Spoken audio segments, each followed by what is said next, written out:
9月29是世界心脏日，根据调查，中华民国心脏基金会观察，最近40岁到60岁男性，这心梗塌的发生率有增高，而且这心脏病患者年龄有降低。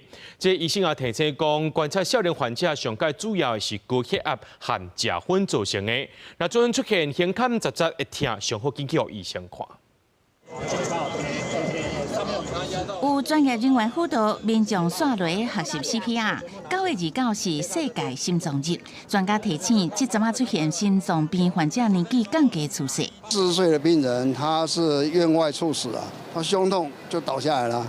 不过他朋友很快把他急救啊，不要只有说大家都在一直叫啊，都在叫医生，可能都没有人做任何急救动作。医师分享有40岁的男性个案，因为冠状动脉倒前杠机塌去。 歌唱一半，煞熊熊发作。也有一个42岁面点的头家娘，腹肚无爽快，想讲是胃肠问题，拖2、3天煞熊熊昏去，才知影是心肌梗塌。也有接触刚35岁的少年患者。可能就运动比较少，压力比较大。根据世界卫生组织统计，心血管疾病当年夺走2050万条性命，排全球死亡原因第1名。另外，心脏基金会嘛观察，这几年40至60岁男性心肌梗塌发生率大幅度提升。另外，佫提醒，绝对袂当疏忽食薰这项危险因素。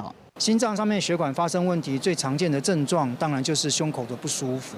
这个是常见，但是它的表现其实是千变万化。在台湾，50岁以下的人发生心肌梗塞，最重要的原因有2个，一个就是吸烟，一个就是胆固醇高。因为30、40岁的中壮，他可能没有高血压啊，他也没有糖尿病啊。 心脏基金会指出，食薰的人发生心脏疾病，包括心肌梗塌、心绞痛这个疾病，风险比无食薰的高2至4倍。呼吁有高血压、高血油、高血糖，也是家族病史的民众，爱量早解薰。另外，规律运动，定期监测血压，随时监控心率，远离疾病的危险。记者采访报道。